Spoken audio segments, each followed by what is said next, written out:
Frame Review presenting Hanna. Hanna hairiba movie sina horokpada Hanna kauba nupi amana unmarkta laiba jungle amada laktuna sadar malaklami. Hairiba matam asida mahakki mamangda saji ama laklami. Hairiba saji asida mahakna tena kaplami. Mahakna kapliba tel asina saji asida panbana maram oibana saji asidi maham asidagi mathawai hingnabagidam chenkirami. Adubu Hanna nadi saji asibu hannabagidamak kana tananu laklami. Hairiba matam asidadi saji asi tel asina panbana maram oibana ungi laima asi tasankirami. Adubu Hanna na saji asiga manakta changsan matam asidadi Hanna na saji asida asubna hairami aina kapliba tel asina nangi heart asida pandre haiduna mahakna pariba nongmai asina muk saji asida kapsanduna saji asibu hatokla matungda saji asiga masa asibu lenthatun lairami. Hairiba matam asidadi mahakki maningda mahakki mapa Eric hairiba asina laktuna nang asi aina hatlabani nang asi maithirebani hairami.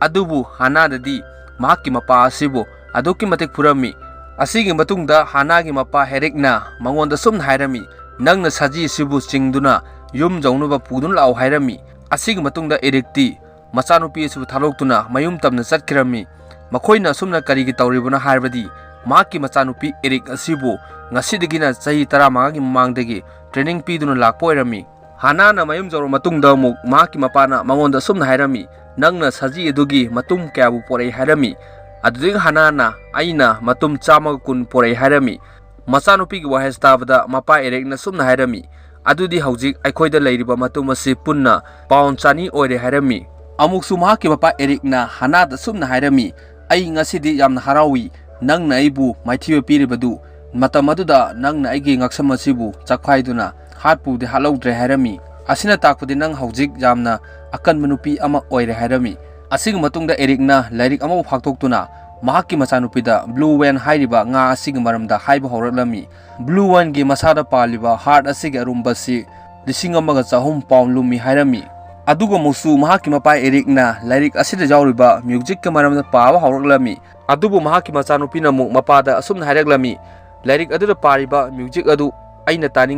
taninglibadi aigi nakongna asengba music adubu taningi hairami. Amuksu mahakki machanupina asumna hairami ai haujikti ipana nga takliba training asi mapung phare ai maham asidagi chatpa yaragani hairami. Asing matungda makhoi tumna khirami. Nongala matungna Eric na mahakki machanupi Hanna asibu training amuk pirami. Makhoina training tawring madung asida mahakki mapana Hanna da mangonda haigwasing adu mathang hairau haiduna hailami. Adudagi mahakki machanupi Eric na asumna hairami aidi German city gi Wilhelms Greens hairiba nupadugi yumda lei haina su hairami.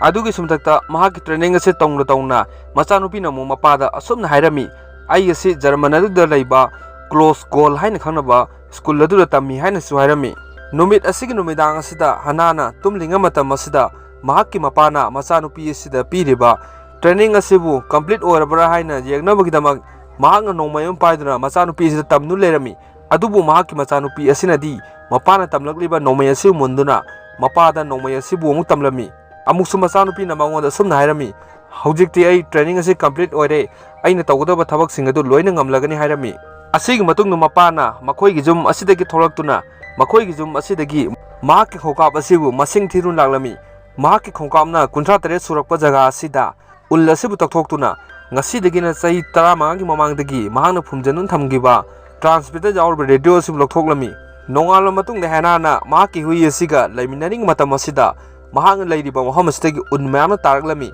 Adudagi Hanna na thoktuna jeng matam asidadi yamna chaurba aeroplane ma pailaklami. Asina maram oibana mahakna jamna haraujarduna mapagi manakta chensilaktuna asumna hairami haujiki makhol adu tahobra hairami. Hairiba tanja asidadi mahakki mamangda transmitter jaurba radio su leirami. Asina maram oibana Hanna na mahakki mapada mangda leiriba posak asik karino hairami. Adudagi mu mahakki mapa Eric na machanupida asumna hairami mangda leiriba radio sida jauriba bottle asibu nangna he on tawba tarabadi aikhoibu koitan tananu leiriba marisa haribu nupi aduna aikhoigi inakta lakadruibne hairami. Amusu mahakki mapana machanupida nangna karigumba thabaksing asi loina tawba ngamlagani haibadi bottle asibu on tawba jaragani. Adubu nangna he bottle asi on tawbaga marisana nahakpu thiduna hatkini natragana nangna marisa asibu hatkadabani hairami. Asigi matungda mahakki mapa asidi maham asidagi chatkirami. Adudagi Hanna na radio asibu on tawge haina tawma tam asidadi mahang tawroi haina amuk tawramde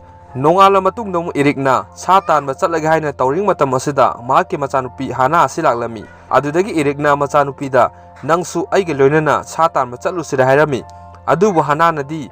ipa nangna chatse hairabadi chatkani hairami adudagi mu Ericna asidi nangi wakhaloni charingba chaningdabadu de hairami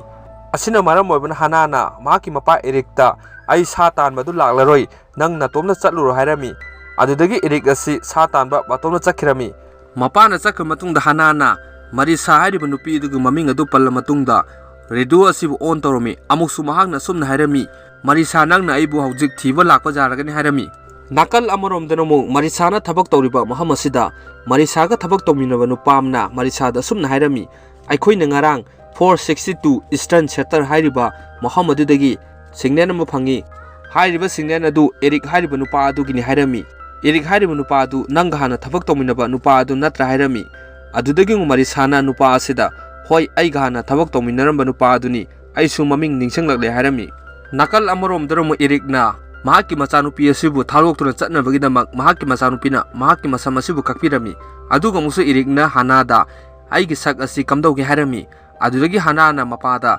hoi karinda tawdre yare hairami adubu Marisagi office asidana mu Marisana mahakka thabak tawminariba miyosing aduda Ericki photo aduba jenganduna asumna hairami Eric hairibu nupa asi 1991 da thabak khanbani mahak asi hana office operator ama oirami asigi matungda aikhoiga thabak tawminaduna mahak asi CIO agent ama oidun leiribani haibadi counter intelligence ops ki miyo amani adubu nongmu numit ama ikhang hongduna mahak asi sigir haiduna 1994 da mahakki file asibu close tawkhrabani hairami asigumlaba mayam asi obana Marisana mahak online da wari sanariba Luis hairiba atopa CIA agent asida asumna hairami nakhoina Eric hairiba nupa adubu jamna tuna fadu lau hairami nakal amaromdanam Ericna mahakki dress sing asu sechanduna machanupi asu thadoktuna chatlaga haina toromi mahakna chatringaida mu machanupi da asumna hairami aikhoini nongma numit ama soidan thengnasi aina nongonda takiba sing adu amata kawgunu hairamduna maham asi thadoktuna chakhirami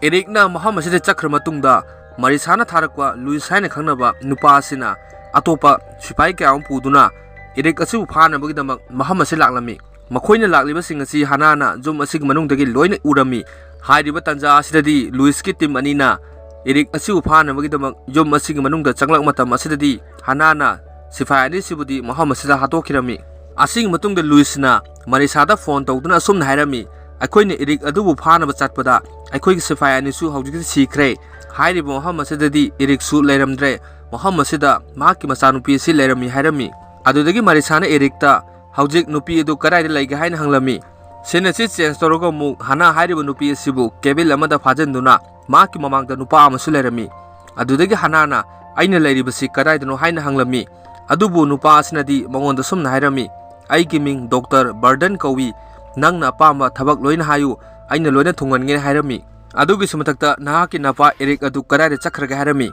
adudagi Hanna na mangonda sumna hairami aige pana aina kanagadaba thabak loina taw hai adubu aina nongonda karimta haidooi aiga wari sanagadaba miyo adu atai kanamta nate noigi Marisa hariba nupi aduna hairami makhoina wari sanariba sing asidi Marisa hariba nupi sina kebil asing mapana loina tanu leirami asina maram obana Marisana Luis ta sumna hairami Hanna da sumna hayu hore numidang aiga unasi hayu hairami asig matungda numit asigi numidang asida Hanna gi marakta nupi amana Marisa gi saktambu sadun laklami adubu nupi asibudi Hanna na lakliba nupi asi Marisa re haina khalami aduga musu Marisa gi saktambu sadun lakliba nupi asina mu Hanna da sumna hairami nangna aibu wari sanaba pamlibadu karino amukta hayu hairami adudagi Hanna na nupi asida asumna hairami nanga matau karamna aigi pa Eric adubu kadaida thengnaki ga hairami hairiba tanja asidadi kebil asing mapana leiriba asengma Marisa asina Marisa gi saktambu sadun lakliba nupi asida asumna hailami aikhoini ahanba thengnakibadu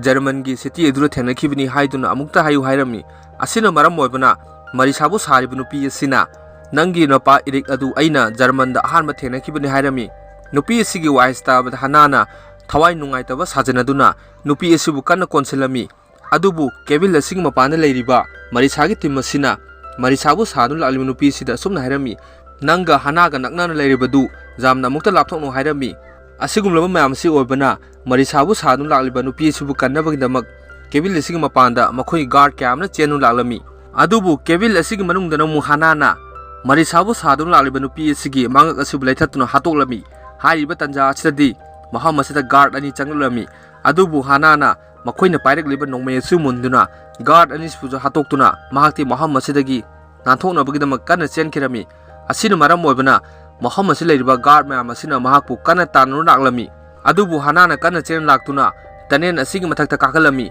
matam asida tanen asigi mathakta makhul ama leirami hariba makhul asibu mahakna hangtok matam asidadi mahanga tari maham asi uwa amata hawdaba paklaba chingi leimai ama oirami adugi sumatakta maham asida mahakpu tananu lakpa gari kya ama thawdu laklami adudagi Hanana tanja asi khudong chaba lawduna gari asigi makha naptuna mahakti gari asida jawduna chakhirami asigi matungda Hanana jaga amada mahak lehaurami nakal amoromdana mu Marisa hariba nupi asina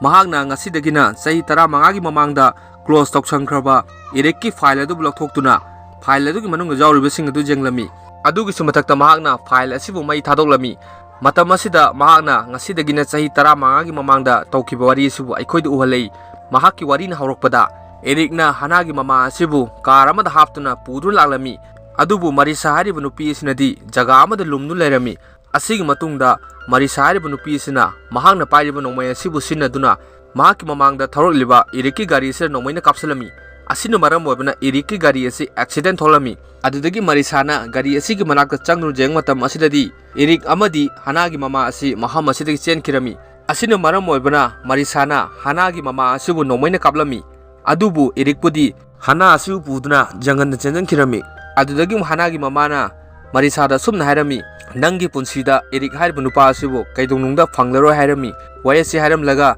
Hanagi mama asidi sikhirami sinasi change torga mu aikhoida mu presence nu uhlei hairi matam asida Hanana lehuri maham asidagi sum lakku matam asidadi mahakki mamangda nupi ama leirami adudagi nupi asina mangonda asumna hairami nang aikhoigi lon asibu khangbra nang Sri Lanka dagi lakpra hairami adubu Hanana di nupi asida asumna hairami ai German da layu nupi amani ai nakhoi lon asi loina khangi hairami hariba tanja asidadi Hanagi manakta leiriba nupi asigi mamana chatlasi haina kawraklami adugi sumatakta Hanagi maningda mahakpu tanaru lakiba gari sing adu loin laklami adubu Hanagi manakta leiriba nupi asidi maham asidi chakhirami adumoinamak Hanagi maningda lakliba miyoi sing asina maram oibana Hanadi nupi asigi maningda inarami adudagi nupi asina mu mangonda sumna hairami aikhoina chakkaduriba maham asida nangbusu thinmiramura aigi ming Sophie kawi hairami adubu Hananadi Sophie da sumna hairami ai nakhoiga chatrabasu jargani aidi khong chatpa pami hairami asina maram oibana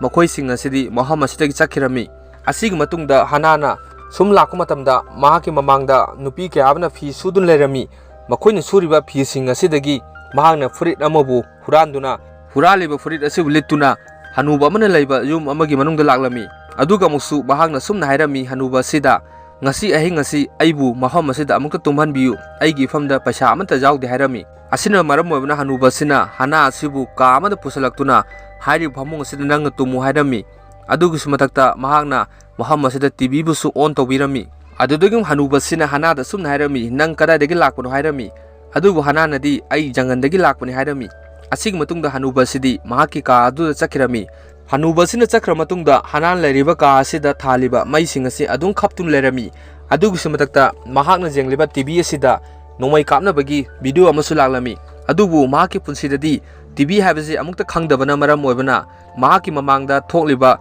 nongmai kapnaba mai khapna chingba si kibana maram oibana ka asibu thadoktuna yum masing mapana chenthokirami adubu matam asidadi mahakna chenthokliba sing mamangda mahakna thengnakiba Sophie hariba nupi asi leirami nakal amoromdana muk Marisa hariba nupi asina bar amada leiba mahakki marup amagi manakta laklami adudagi mahakki marup asina Marisada sumna hairami nangna maham asir laklibasi karigino hairami adudagi Marisana nupa asida sumna hairami haujik irik hariba nupa ado hingnu leire adugi sumatakta aina piriba envelope asing manungda Hana haina khangnaba nupi ama jawbani hariba nupi adubu nangna amukta phangnaba thiyu hairami aduga muksu nupa asina mu Marisada aina irik amadi Hana asibu thiyu hariba hairami adubu Marisanadi irik adudi aina thokpa tawrage nangna Hana adubu phangnaba thirau hairami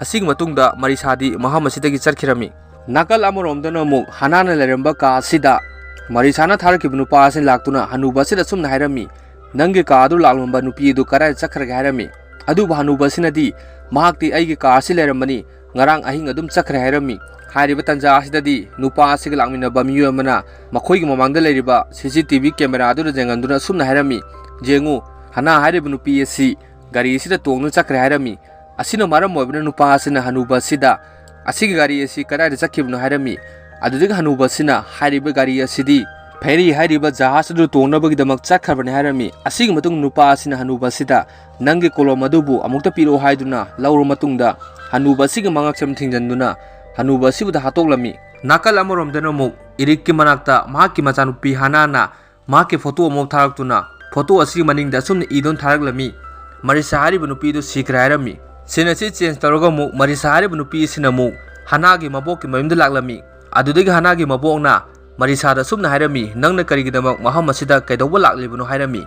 aduga muk Marisa na aina maham asi laklibasi irikpu thiba laklibani hairami aduga muk Hanna gi mabokna irikna di aingonda sumna hairai nang asi sikre hairami hanubi asigi wais tabada Marisa na asina takpadi nang irikka thengnaraba natra hairami adubu Hanna gi mabokna di aina irikka thengnaba natte irikna aingonda message ama tharakpani hairami asigi matungda mu hanubi sina Marisa da sumna hairami aigi chanupina pokpa isunupi dubu masak kamdaugi hairami hairiba tanja asidadi Marisa hariba nupi sina mahangna pairiba nongmai asina hanubi suba hatoktuna sumna hairami nangina sunupi Hanna du nangina chanupiga masak chap mane hairami nakal amoromdana muk irikna airport gi tholaktuna lakpa matam asidadi Marisa gi miyo kya amana mahakki maningda inadunu laklami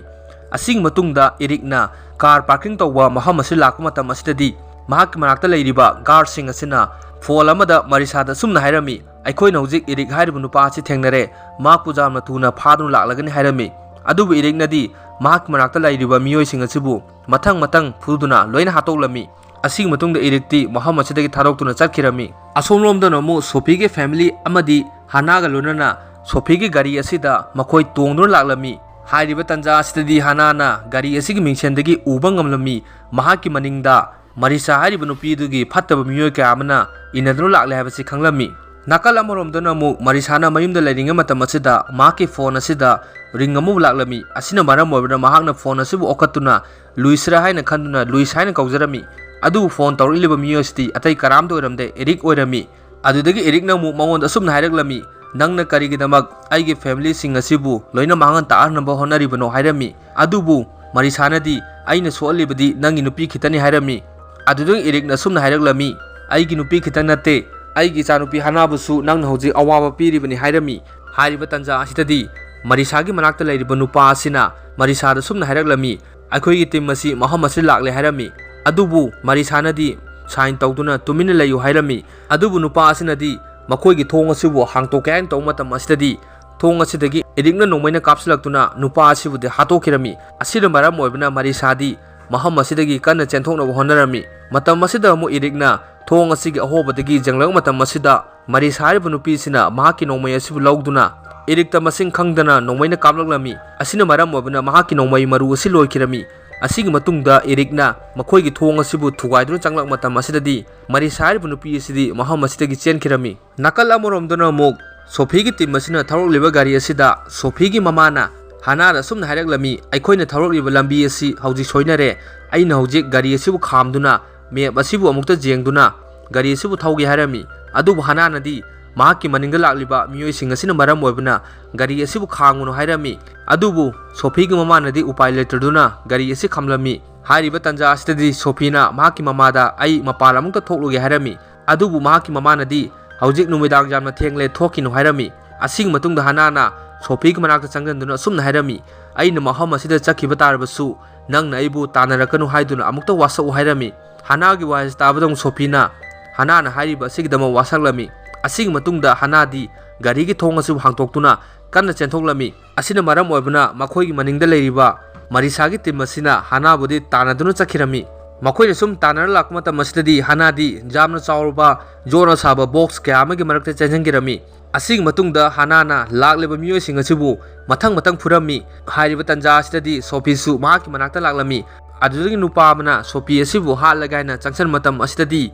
Hanna na pairiba thang asina nupa asibu halami Hanna na tawriba mawong sing asi ubada Sophie di maham asidagi chenkirami asing matungda Hanna na kana chendun laklami Hairiba tanja asitadi mu Hanagi maningda nupa amana tananu laglami adubu Hanadi mahakki mamangda leiriba samudar asida chongthakirami hairiba tanja asitadi mahakki mamangda jahas amasu laglami Hanana samudar asida chongthakibana maram oibana nupa asidi maham asidagi chatkirami nakal amoromdana mu Marisagi tim asina Sophigi mama mapa asida Hanna adu kadai chakre haina hanglami adubu makoinadi Hanna haribadu kadai chakribanu khangde hairami adugi sumatakta Marisana Sophie da sumna hairami nangi marup Hanna adu kadai chakraga hairami adu nataba tarbadi nangna jamna pamjaba nupa asi hauji khudongthiba tagadru hairami adudeng Sophie na Marisada ai nangna uliba nupa asi kanano haiba khangde ai Hanna gi maramda karimda hairu hairami asigi matungdong Marisana Sophie gi manawpada Hanna gi photo kharabu utuna sumna hairami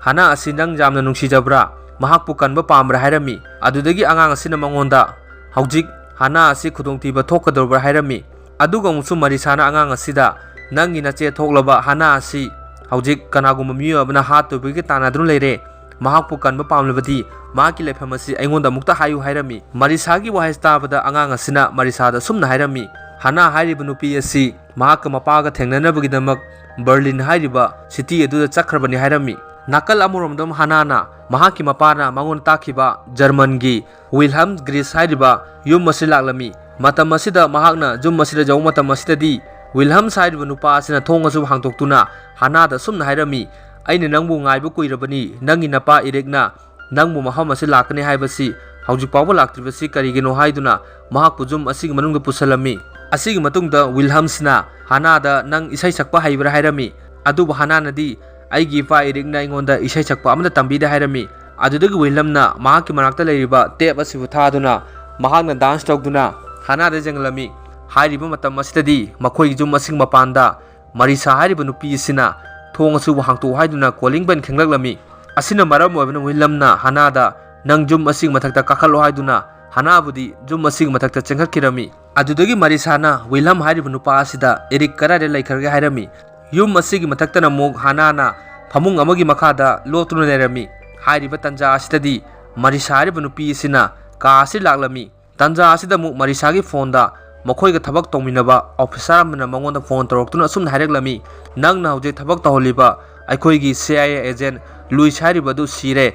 mahak ase sibugi damak nangna ingonda karigi pau pidribuna hairami aduga muksu nupaduna Marisada muksu asumna haireklami nangna tawriba thabak asina maram oibana nangi career si jamna sokle thabak adu toklo hairami adubu Marisanadi ai thabak asi toklo hairaba matungda phamung asigi makhada jengtharaklami matam asidadi phamung asigi makhada lotun leiriba Hanna asi leramde matau karamna leitribuna haibati Hanna asina phamung asing mathakta naptun lerami asing matungda Marisagi manakta mahakalaminaba nupa ama laklami aduga musu Marisana nupa asida sumna hairami nangna nupa atuda wahang pahung tawbuda kari kari bu hairei hairami adubu nupa adunadi Marisada sumna haireklami hanuba adunadi irikki maramda jamna khangde mahakna khanglibadi Hannagi mamagi maramda khara khangi hairami aduga musu Marisana mahaka lakminariba nupa aduda sumna hanglami hanuba adunadi Hannagi maramda karibu khangge hairami nupa aduna mu Marisada sumna haireklami hanuba aduna khanglibadi Hanna asing mapa asi irikni haina khanu lei hairami makhoina sanariba wari sing asi Hannana loidna tadun lerami asing matungda makhoi sing asi maham asidagi chakhirami adudagi Hannana makhoi sing asi chakhra matungda kan chenthoroktuna net samba computer amagi manakta chanchanduna mahaki DNS test tawkiba che adugi report adubu computer adu jenglami hairi matam asidadi mahaki DNA si uchi gumba jamna kallaba miyoba ka amagi DNA ni hain ulaglami adugi sumatakta irik hairibu nupa asi kanano hain thi matam asidadi ngasidagina chahi 15 gi mamangda irik amadi mahaki mama asisu car accident amada sikre haina thoroklami amuksu Hannana mahaki mama asi karaida leibun haina internet asida jengma tam asidadi Haijinga block haina khangnaba building amada leibun haina khanglami asina maram oibana Hannana Haijinga block asida laklami hairiba matam asidadi maham asida mahaki mamagi photo amasu theklami tanja asida muk Hannagi manakta irik asi laklami adudeng Hannana irikta sumna hairami nangbu aigi ipa asengbar hairami adubu iriknadi hoi mani nangsi aigi sani nang boy pik lengai digi aina joktun laklibani aigi chaga chap mane hairami adubu Hannana mu asumna hairami ai asi nangina chanate aidi mayangi mimana draba angaupi amagumani hairami adubu iriknadi nang adumna khangunu hairami adudagi Hannana maham asidagi chatlaga hain tawmatam asidadi adubu iriknadi chatkinu hairami अदुदि Hana सावरदुना Eric असिबु अदुक्कि मतिक फुरमी हाइरिबा तंजा असिदि Meham असिदा मरिसागी team असि लागलमी असिना मरम ओइबना इरिकना हानादा नंग महम असिदगी चटलो हाइदुना चलंखिरमी हानाना चक्र मतुंगदा इरिकना मरिसागा लाकमिनरिबा मियोइसिंग असि मथंग मथंग हालिंग मतम असिददी मरिसाना महाकी मनिंगदा लाक्तुना महांगना पाइरिबा नोंमय असिना Eric असिबु काप्तुना हाटखिरमी नाकल अमरोमदनुम हानाना महाकी Mopa असेंगबसि कनानो हाइना खंगतोकनबगिदमक विलंगी मनाक लाकु मतम असिददी विलम असिदी मरिसागी टीम असिना हातोक्तुना जुम असिगी मथक्तगी जानु लेरमी हारिबा तंजा असिदा मो मरिसा हारिबा नुपी असि हानागी मनाक्ता लागलमी असिना मरम ओइबना हाना असि महम असि लोलमी अदुगा मुसु मरिसाना हानादा सुमना हाइरमी हाना आई हौजिक महम असि लागले थोलो हाइरमी अदुबु हानादी महम असिदगी कन्न चेंथोक्तुना जंगल लोमदा चेंजंखिरमी असिना मरम ओइबना मो मरिसाना अतोपा जगा अमदगी कन्न चेलक्तुना हानाना लाक्लिबा असिगी ममांगदा लागलमी अदुदगी मरिसाना हानादा नंग करीमदा पाखटपा तौगनु हाइरमी अदुबु मो हानानादी नंग महम असिदा चंगसलकनु हाइरमी अमुसु मरिसाना हानादा आई नंगी मतेंग पांगबा ngamgani हाइरमी अदुबु हानानादी आई ngasi हाइरिबा नुबित असिदगी कनागुम्बा मियो अमतदा अवाबा तहनिंगद्रे हौजिति लोइना सिक्रे हाइदुना महाक्ति महम असिदगी चेलगा हाइना तौरमी अदुबु मरिसाना नंग चेनखिनु महम अदुदा लेप्तुन लयु हाइरमी असिना मरम ओइबना हानाना महांगना पुदुन लाक्पा नाउरी जावरबा तेंजे असिना कन्न चिंगदुना मरिसा असिदा कापलमी अदुगि मथक्ता मरिसानाजु महांगना पाइरिबा नोंमय अदुना हानागी मबुक्ता कापललमी असिना मरम ओइबना हानादी लैमाइदा ताखिरमी अदुदगी हानाना हौगतुना जेंगबा मतम असिददी मरिसा हारिबा नुपीदुदी तेलदुना पांदुना पाक अदुगी मनुंग चंखिरमी असिगी मतुंगदा हानाना सुम तानदुना लाकु मतम असिदा महाकी ममांगदा सजी अमबु उरमी अदुबु सजी असिदी महम असिदै चखिरमी असिगी मतुंगदा महांगना मरिसागी मनाक जाऊ मतम असिददी मरिसाना पाइरिबा नोंमयदुना मंगोंदा कापलक्के हाइना तौरमी अदुबु मरिसा असिदी माकी मखोंग अदु नांथुदुना स्लाइड तौनबा अदु नांथखिरमी अदुगी सुमथक्ता महांगना पाइरिबा नोंमय असि ताहौरमी असिगी मतुंगदा हानाना मरिसागी नोंमय अदु पुदुना माकी मनाकता लाक्तुना सुमना हाइरमी अइना कापलिबा तेन असि नंगी थमोइदा पांद्रे हाइदुना महांगना पाइरिबा नोंमय अदुना कापतुना मरिसा असिबु हातोक्लमी सिन असि उल्लगा मूवी असिगी अरोइबा ओइरमी मयामना मूवी असिबु नुंगाइबिरबदी चैनल असिबु सुंसोय सोयदना सब्सक्राइब तौबिरमु।